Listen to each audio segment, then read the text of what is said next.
Iron ore producer Kumba on Tuesday announced that 490 workers might lose their jobs. The organisation also said contracts with service providers were being reviewed as the iron ore producer sought to cut costs by at least 2.5 billion rand this financial year.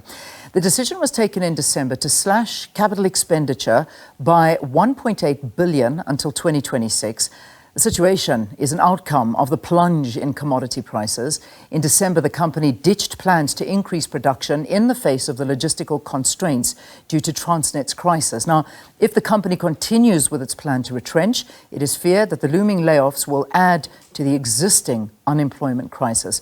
Mining analyst Peter Major joins us to discuss Kumba retrenchments, but there are many more retrenchments that have been announced, not just Kumba, and basically the general state of the mining sector in South Africa. Peter, always a pleasure having you, and thank you so much for being with us.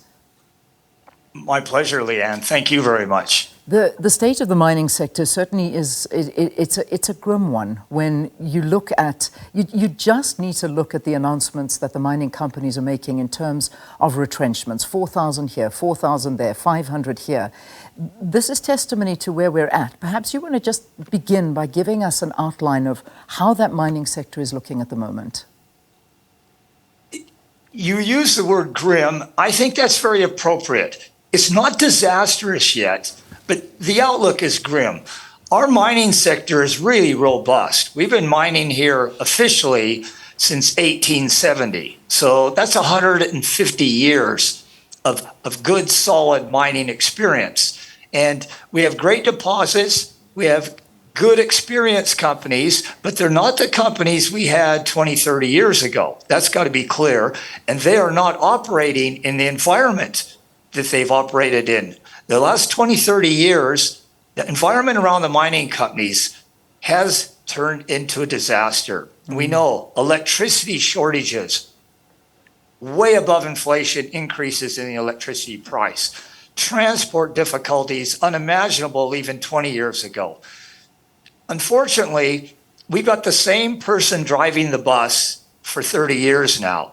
And we see what happens with the Springboks or most international sporting teams. If the team just can't do anything right, maybe you got to change the manager. You know, you either fire 42 rugby players or you change your manager. And you learn that in psychology. Win, stay, lose, change. If you got a winning formula for mining, why do you want to tamper with it? Yeah. And the problem we have now is these retrenchments aren't that big, and they may not even be the numbers bandied about, but this is a bell that's ringing. It says there's warning signs coming here. It's not just falling commodity prices. Commodity prices on the whole are still holding up pretty good. All the mines can make money at today's commodity prices, but if they go much lower, the perilous state of the environment, and I don't want to drag on, but these mining companies, if they don't make a profit, investors will dump the shares and they can't get any foreign money to expand, to create new jobs. Yeah. Government is in there competing. Government offers 12% because they've got this huge debt to fund. And mining companies, they can only offer a dividend. So if they don't have profits, they'll get no investment and they will die, and you'll have hundreds of thousands of men on the street instead of a few thousand. And that's the reality. Let's look at this now. The numbers speak for themselves because the numbers don't lie. The mining sector's contribution to South Africa's GDP. Let's just do a little bit of a comparison. In this year, last year it was at 6.2%. This is from 7.3%. 2022, that was in 2022. A decade earlier, it was 8.3%.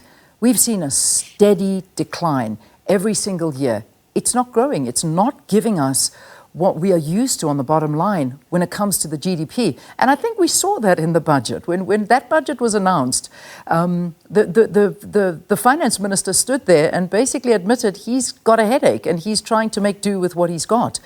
Because we're just not where we were and things are deteriorating. But as you say, the commodity prices are not low, they're high.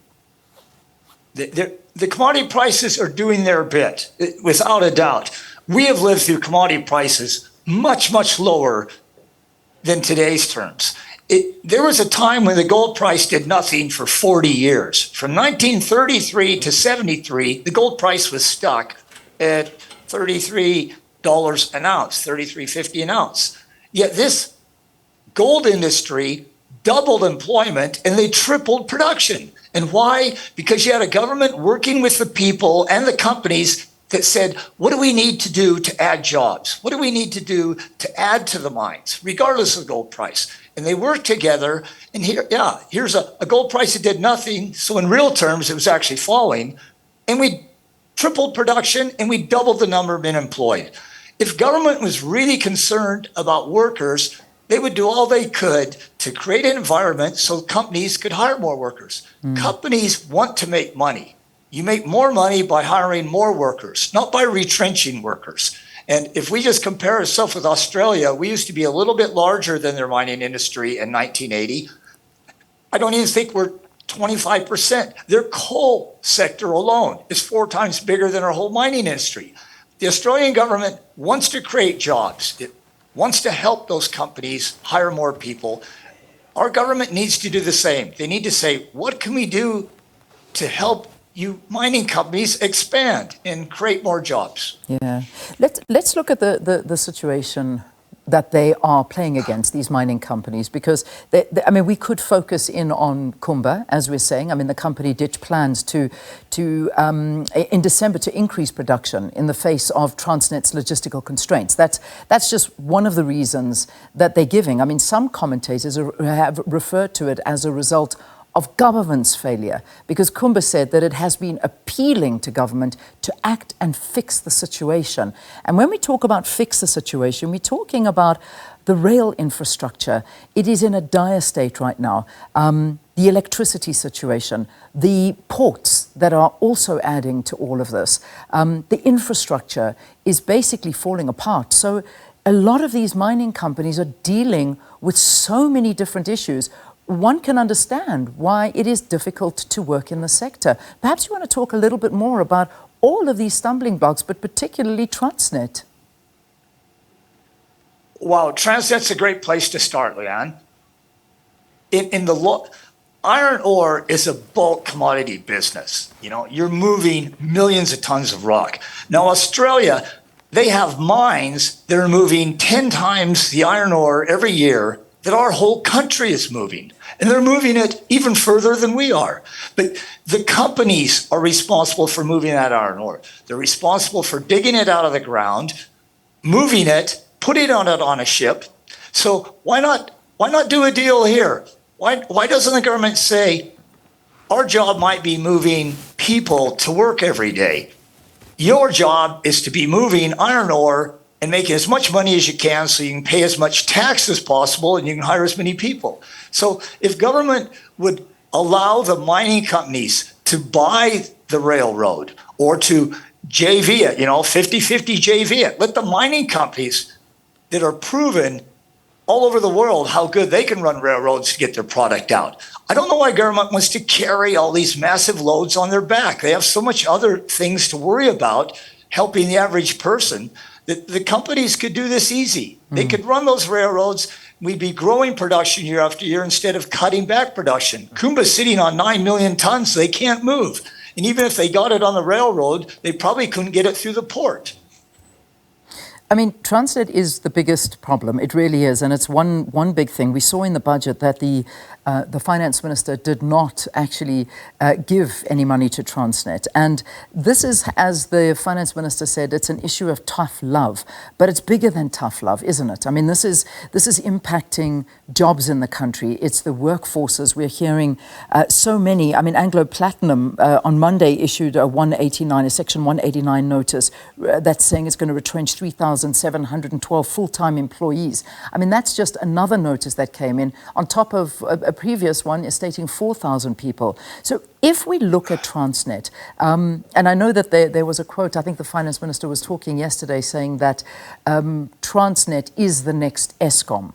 I don't know. I already think Transnet is in the same group as Eskom. It is another. No, it's not working. This is hampering us. It's hampering investment. So do you think that's the solution? Let the mining companies come in and perhaps try and fix it up? Isn't that what the Quran and the Bible says? Give Caesar what's Caesar's and, give God what's God's. And why doesn't the government give the mining companies what's theirs? Theirs is the transport. We're in a position like Moses, where he kept saying to the Pharaoh, let my people free, let my people go free. The mining companies have been begging for years, cut the shackles off of us. Let us run that railroad. It's only moving mining products anyways. Let us run that part of the port that's just moving mining product.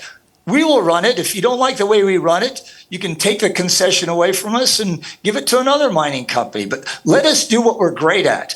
We know we've got great mining companies. They've got good records of hiring people, paying many more billions in dividends than they are now. And they've always paid more taxes and dividends. So we could pay much, much more taxes if we are producing more and getting out at a profit. Yeah, let my people free. Give the mining companies these railroads, Richards Bay Railroad, Saldanha Bay Railroad. Give it to them, sell it to them, JV it to them, rent it to them. But for heaven's sake, do it before the whole place is collapsed. Yeah. Well, what about the electricity situation? Because this hampers mining as well. And I mean, you basically see that the country's biggest mining investors are halting all plans to spend billions on new projects in response to a slump in profits. And the electricity situation has also been highlighted. We've spoken about the rail infrastructure, the problems at the port. Electricity, we haven't even gone there. If government would allow just some of the electricity to be independently managed, call it a guinea pig, call it a prototype or a test case. Just free up some of these power plants that are in dire need of proper maintenance, proper management. They don't have to do it all in one big bang. Like Boris Yeltsin said after the fall of the Soviet Union in 1990, if only we'd have started with a small test case like Lithuania or Latvia, we could have started our model small, and then if it blew up, it wouldn't bring down half the world. So government doesn't have to do a big bang here. They just got to get rid of the plethora and layer after layer of incorrect legislation. Moses with 12 tribes of Israel, and they all had their own book of what they were supposed to be doing. Get rid of all this legislation that's recently created that's just bogging everybody down and simplify it. Simple is better here. It's more transparent and it works better. Yeah, it certainly does. But what are the mining sector saying? What is it that they want? I mean, that obviously we look for answers. We do need, in terms of a management, I mean, you gave a great analogy of an entire Springbok team and perhaps just change the manager. But the reality is I'm not sure there's going to be too much change and very quickly. But if you hear from the mining sector, what are their demands? What are they saying that will actually work, that to create jobs and to get this country growing? Because this is where we're faltering, and this is the sector that we need to look towards.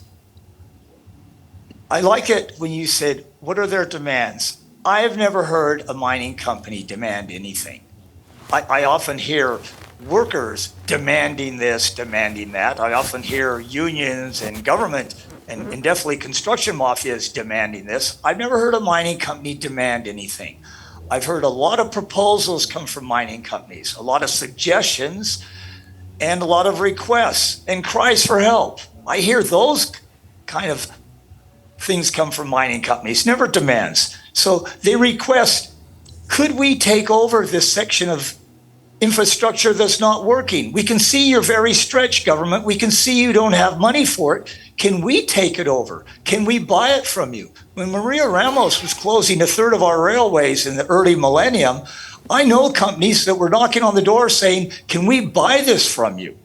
And no, they couldn't. Yet a few years later, when government tried to auction it off, well, the rails were stolen, the copper was gone. You couldn't give it away then. That's all mining companies are doing. They're offering to help. They're offering to buy. They're asking for assistance. They're asking for freedom. That's all they need. They're not asking for money from government. They want the freedom to do what needs to be done. And that is where we leave it. Peter Major, always a pleasure speaking to you, mining analyst discussing Kumba retrenchments and Plus retrenchments. There are many more announcements in terms of even Sibanye talking 4,000, one of the biggest employees in South Africa in the mining sector, announcing 4,000 retrenchments. So that is the state of the mining sector in South Africa, and something urgently needs to be done.